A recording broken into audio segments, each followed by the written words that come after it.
Right. Well, thank you everyone for joining us. We're going to go and get started. Welcome to Improv Talks. I'm super excited to be doing this. This is the first time that we ever had these Improv Talks, and I was saying to a few of you who joined early, my only regret is waiting this long to start this, because I think this concept is super fun. So just a quick introduction of myself for those of you who don't know me. My name is Grant Garrison. I'm the founder of the Parker Players Improv Comedy Theater here in Parker, Colorado. I have a 17-year history with improv and sketch comedy. I went all in. I went to Chicago to pursue my dream to get onto Saturday Night Live. I was able to get into the Second City, and I spent 5 years performing with the Second City, and had an amazing time. So I know a lot about improv. We might cover lots of different topics, but that's the one area that I feel I am an expert in whatever I say about what I've learned through improv.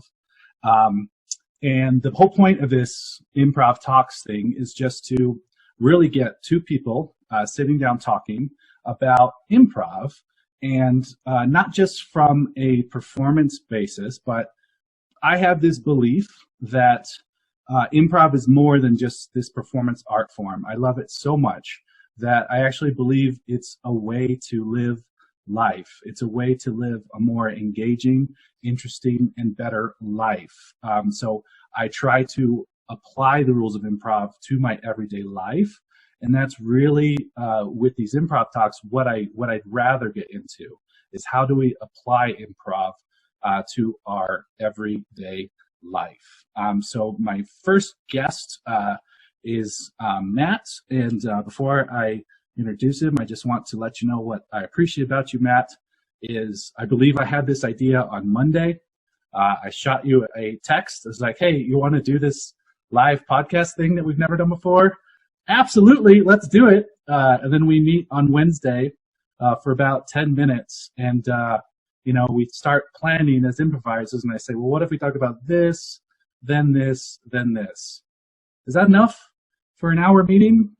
Yeah, that's it. Just quick, less than 10 minutes. And had this been with someone at my work, I would have had to prepare 73 PowerPoint slides for an hour presentation. So I appreciate your willingness to just improvise and not have much of a plan for this meeting. So Matt, please introduce yourself to everyone. Thanks for saying that, Grant. Matt Sodnikar. I've been a student of Grant's for, I think it'll be 3 years in September.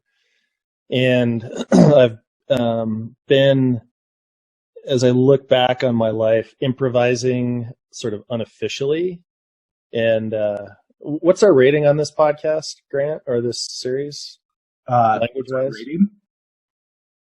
Green? Okay, well, I've been making stuff up for years, and so to have some structure to it and learn actual rules of improv and what that means, and yeah, I'm in complete agreement with you that it's, for me, more than a performance or an art form. I wouldn't go so far as to say it's like a mantra or a philosophy, but the skills that are in improv are valuable outside of rehearsal and performing. And this is cool. Thanks for extending me this opportunity. So I know that about 4 of the faces on this podcast, this video podcast, have been guests on my podcast. And it's cool to open this up in a totally different format. So I'm excited about this. Nice. Yeah, I'm excited too. So I want this to be interactive, but I also want it to be controlled, which is why you're all muted right now. Open up your chat room, and that's how we're going to interact with you. And I can unmute you if I'd like you to get into greater detail of what you just chatted. So use that to interact with us. I have it open right now throughout this meeting. And of course, some of you have already asked before that you've never done improv. You just want to observe, and that's fine. You don't have to talk. I'm happy for all of you who are just curious about improv and want to check out this conversation. So the topic for today that I wanted to get into is called Relax, Everything is Out of Control. And that is, of course, the classic play on relax, everything's under control, right? That's what the captain of the ship is supposed to tell you to make you feel better. But in improv, we want everything to be out of control. We intentionally go up on stage without a plan. We don't know what the audience is going to say. We don't know what our scene partner is going to do. And we are fine with that. So why can't we apply the same philosophy of relax? We're not in control of this world. And I know that we're already several weeks into this quarantine, but it's still relevant beyond when quarantine ends and we get back to normal. We might get that illusion of control back, but you never know as an individual if something might rock you to the core and wake you up and again help you realize that you're not in control. But that doesn't mean you have to panic. It doesn't mean that we can't apply what we've learned through improv to respond to that out of control feeling that happens in your life. So Matt, what does just that concept mean to you as far as relax, everything's out of control, and improv? Jeez. I think I would answer maybe with some life experiences that I've been through. I've been divorced twice, recently kind of laid off from my job. I've been fired a couple of times, and I think it's tough for humans to, I don't think our brains could really wrap our heads around the fact that everything is random. And when I was younger and perfect and then found out that I wasn't, I learned that my decisions had actions and consequences. And I learned that I was in control of my decisions and I was in control of my perceptions on things going on around me. And the thing that I liked about learning improv, and this kind of goes back to having wicked ADD and, shiny object tracking and all that stuff, is that the fundamental rule of improv is yes, and you say something, I agree to it.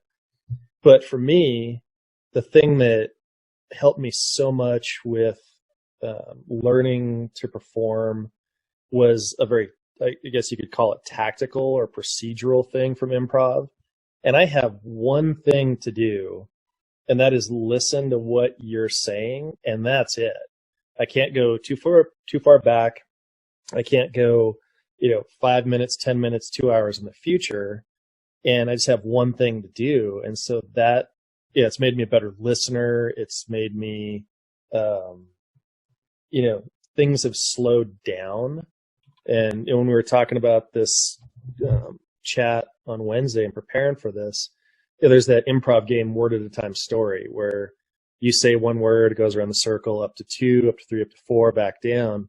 And I remember the very first improv class, it felt like we were on the Gravitron at the state fair. That's how fast those words were coming. Like 2 words. Oh, geez. And again, with skill and practice, it slows down, but I can literally be in the moment, and it's helped me be in the moment. And, if I was to tell you and everybody else on this call that, am I worried or am I not worried about toilet paper and finding a job and when we go back to work and all that stuff, that would be an absolute lie. But what improv has helped me do is sort of stay in the moment. I'm looking out the window. It's going to be a beautiful sunset. My daughter's having a virtual prom downstairs, which, it's how I look at it, right? You can look at it well, it's not prom. She's not at school, but yeah, she looks great in her dress. It's helped me look at things as far as what they are, and nothing will hold up to scrutiny and comparison, right? You could look at a Tesla and, it's not a Ferrari. And you could look at this and it's not this. And it's just having I don't know, maybe it's an appreciation of what things are, and just sort of, but then not accepting everything as it is. I'm not a pushover. I look at things and see where I want them to go and change them. But sort of right now, it's like, yeah, it's probably pretty good. What was the question? I forgot. It's my first day.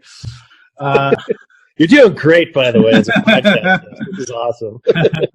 No, but what struck me about what you said a little earlier was your experience with Word at a Time Story, which for anyone who's never done improv, that is a game you will likely do no matter where you train for the first time. You'll likely do Word at a Time Story the very first day that you learn improv, because it's a very essentially simple game. You only have to improvise one word at a time.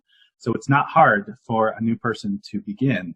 But what I liked about your statement, Matt, was there was fear. There was fear in your spot in the circle. And fear is one of the biggest parts of improv. It's the biggest reason people don't do it. But I don't have a single student that hasn't told me how afraid they feel, especially before their first show. But it takes courage to come to your very first improv class, to sit in that circle, to think, what if I suck? What if I say the and you will worst word? Absolutely, you will. And that's fine. But what I tell all my students, this is more my pump up before your first show, because that's when I cast someone in a show for the first time, that's when I get the biggest fear pushback. Yeah. I'm not ready. I can't handle this fear. And what I tell all of them is that fear is your friend. And I think that's a really great way to respond to these situations.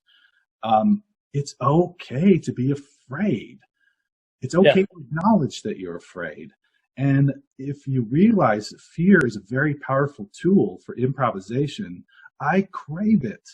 I don't remember the last time I felt afraid before taking the stage. And I miss that adrenaline because it makes my mind faster. It made me sharper. It made me funnier.